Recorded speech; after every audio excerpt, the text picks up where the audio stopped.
Bismillah ar-Rahman ar-Rahim. Salam alaikum. J'espère que tout le monde va bien et restez à la maison. Donc, ce qui concerne le cours d'aujourd'hui, c'est les lentilles minces. Donc, après avoir les quelques caractéristiques de la lumière, donc aujourd'hui, on va voir comment l'homme euh, a utilisé ses connaissances sur la lumière pour fabriquer des appareils optiques. Comment on va les fabriquer avec les lentilles minces. C'est quoi une lentille mince? C'est un milieu transparent, ça veut dire qu'il se laisse traverser par la lumière, transparent, homogène, fabriqué en verre ou en plastique, délimité par deux surfaces lisses, dont l'une en moins est sphérique.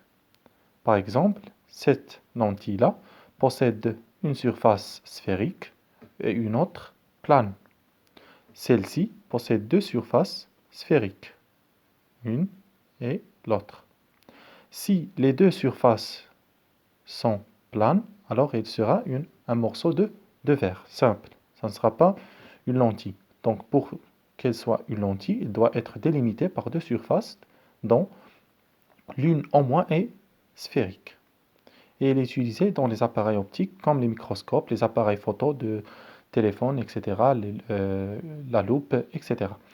Donc on va voir premièrement les types des lentilles. Donc ce qu'on doit savoir, c'est que les lentilles, voilà, ici on a une lentille et voilà une autre.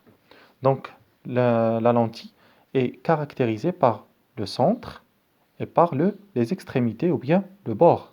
Donc ici, on constate que le centre est moins mince que le bord, ou bien le bord est plus grand que le centre. Donc ça sera une lentille à bord épais. Celle-ci, au contraire de la première, donc celle-ci, elle a le bord moins mince que le centre. Donc elle sera une lentille à bord mince. Donc L1 est une lentille à bord mince. L2 est une lentille à bord épais. C'est très simple. Maintenant, on veut savoir comment ils vont réagir avec la lumière. Donc pour cela, on va faire une petite expérience. On va envoyer un faisceau lumière avec des rayons parallèles sur les deux lentilles. Ben le voilà, ici j'ai un faisceau parallèle et on va poser la première lentille qui est une lentille à bord mince. Et voilà, on regarde ou bien on constate que après avoir traversé la lentille à bord mince, les rayons lumineux se convergent en un point. Voyez bien.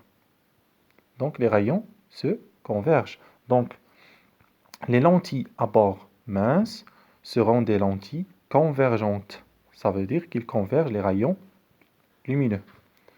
Maintenant, on va utiliser une lentille à bord épais. Et voilà. Donc on constate que les rayons se divergent. Donc les lentilles à bord épais sont des lentilles convergentes. Les lentilles à bord mince sont des lentilles convergentes, lentilles divergentes. C'est très simple. Maintenant, on va passer au schéma d'une lentille. Donc, comment on va représenter une lentille? On ne va pas à chaque fois dessiner la lentille comme elle est. Donc, tout d'abord, les lentilles minces se caractérisent par ce point-là qui s'appelle O. C'est ici aussi, c'est O. C'est quoi O? C'est le centre de symétrie de la lentille. Le centre de symétrie de la lentille. Donc si je mets ici 4 cm par exemple, obligatoirement je dois mettre aussi 4 cm ici parce que ce point est le centre de symétrie de la lentille. Delta, c'est la droite passante par O. Droite passante par O est perpendiculaire au plan de la lentille. Donc si je dessine delta comme ça sera faux. Pourquoi? Parce qu'il n'est pas perpendiculaire. Donc delta, c'est la droite passante par O, perpendiculaire à la lentille. Comment elle s'appelle? C'est l'axe optique. O, c'est le centre optique. Donc maintenant, comment on va représenter les lentilles? Donc une lentille divergente, on va la représenter comme ça. Comme ça, non.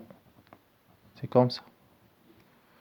Une lentille divergente, convergente, on va la représenter comme une flèche simple. Avec une flèche simple. Donc, lentille convergente, lentille